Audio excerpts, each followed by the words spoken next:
continuing. I think I got too much glare because of the garage door. Let me close it. But we continuing on Axe motor, the 383 Thompson motor.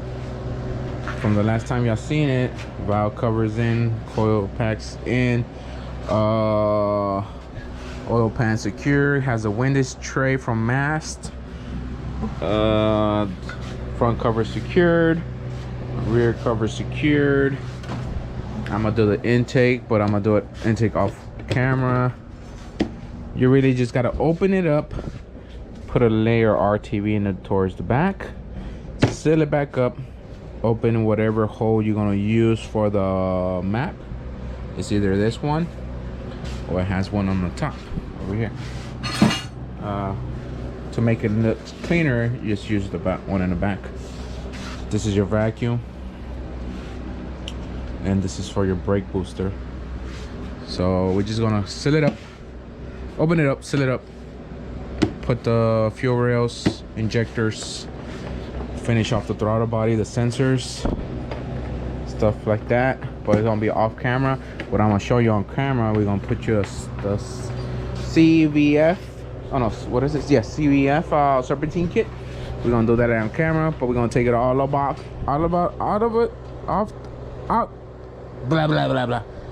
of the boxes, lay it down on the floor, and a blanket. Oh, we're gonna clean the table, put it all on the table, and then just gonna be put in part by part, showing you how to do it, and that'll be it.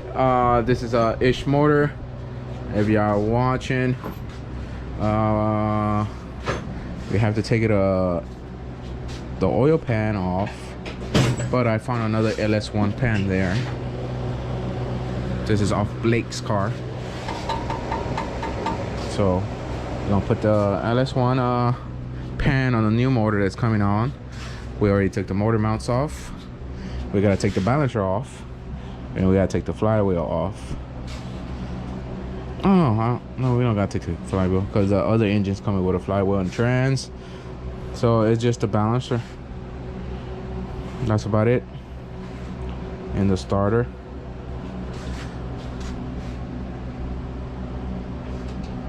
And that's about it for that one.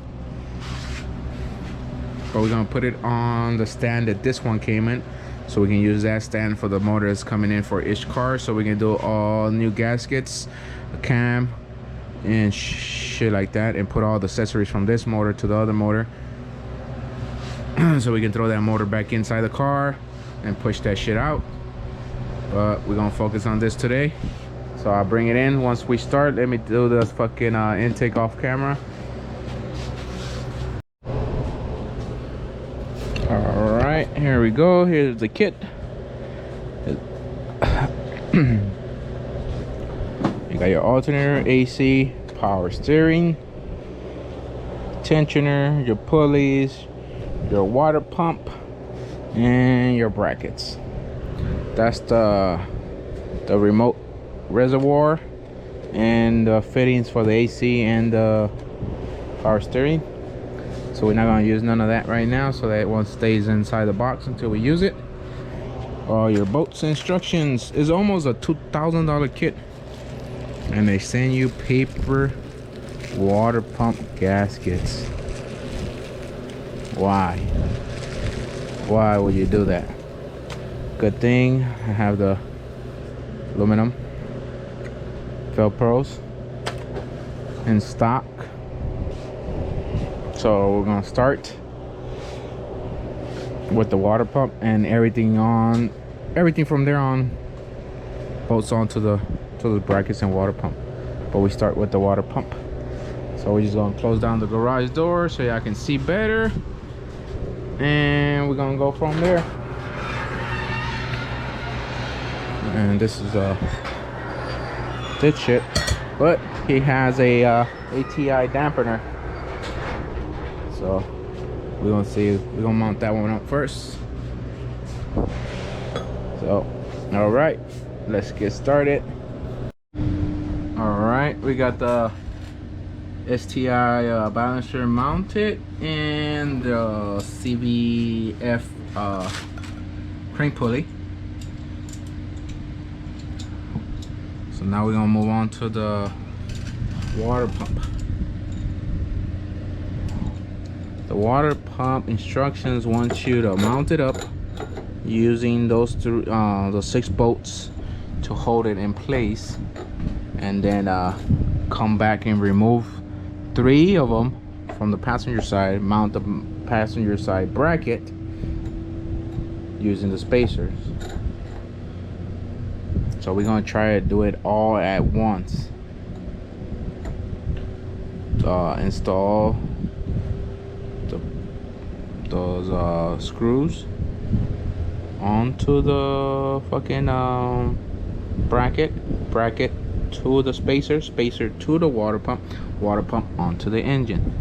We're gonna do it in one step, instead of putting the water pump with the long bolts, then taking these 3 sides, mounting the bracket, zipping down the 3 bolts, then moving on to this side, taking off that side, put it on that side.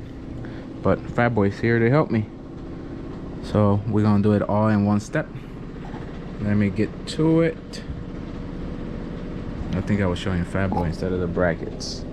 Let me adjust this shit. But that's the brackets I was talking about, in case I didn't show them. But that's the motor. Okay.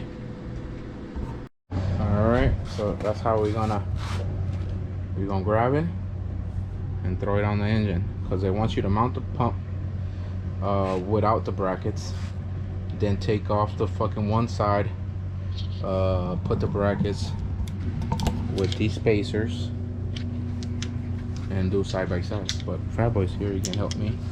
We can do it in one step instead of 1, 2, 3 steps, and put the good gaskets. All right, bringing it back. We did mount it up, but we had clearance issues with the fast intake. You can see where I clearance it there. Now I clearance the intake and the water pump, so it won't touch. It's not touching no more. It's like here inch. Okay, put the spotlight. This is on the floor over there. You can stick a thin piece of paper in there. That's how. Take it. Hold up the back. See? Yeah, you can barely see it. Like it's not touching there. But now the problem is the throttle body. Where's it at? It was on one of the carts. The throttle body.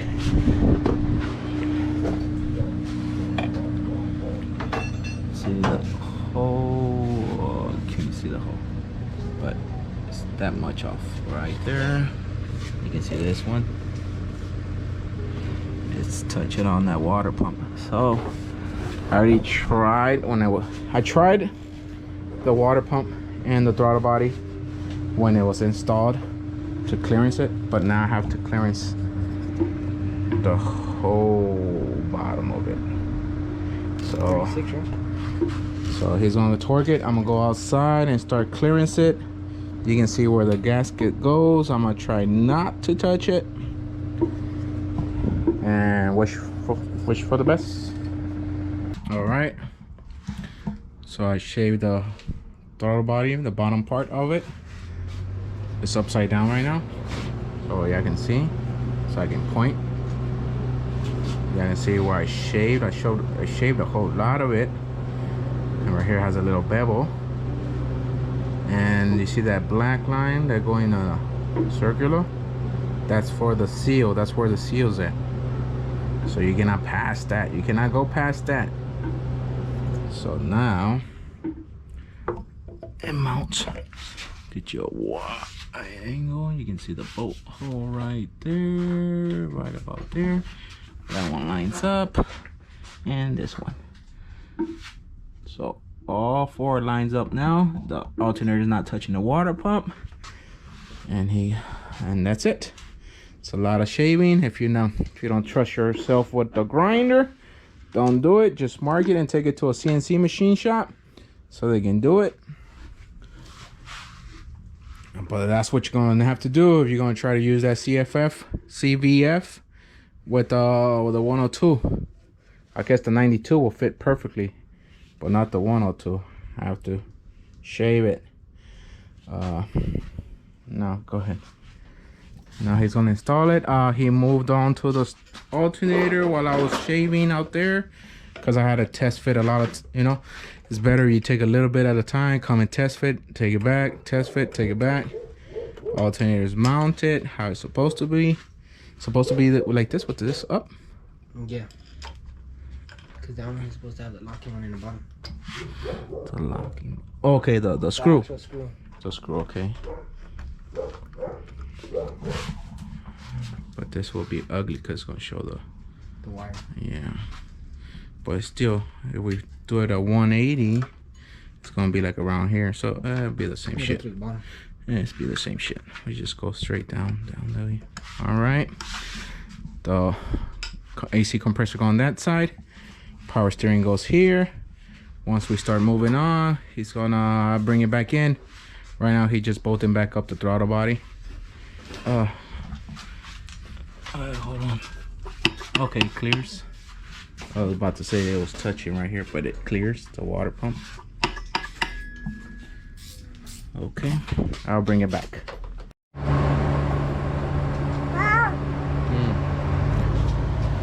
All right, here you have it. What we did off camera is change the pulley on this, put the power steering on it, and tensioner, the cover on this, and the belt. Other than that, everything from that went on smooth. The only problem was the throttle body to pump. That was it. That was the only clearance I had to do to it. But other than that, everything both on, nice and smooth. This is gonna be the end of this video until we have more parts, but that's complete. Just the fuel rails, that's about it, and it's complete. Engine from Max 69 Cutlass Supreme, but that's it. Here's our walk around. We're still just missing the oil cylinder. Oil cylinders has to be from the Dakota, and that's about it because the compressor's not gonna let me talk. With a Thompson 383 CVF Serpentine kit, and that's about it. So thanks for watching. Stay tuned for the next ones.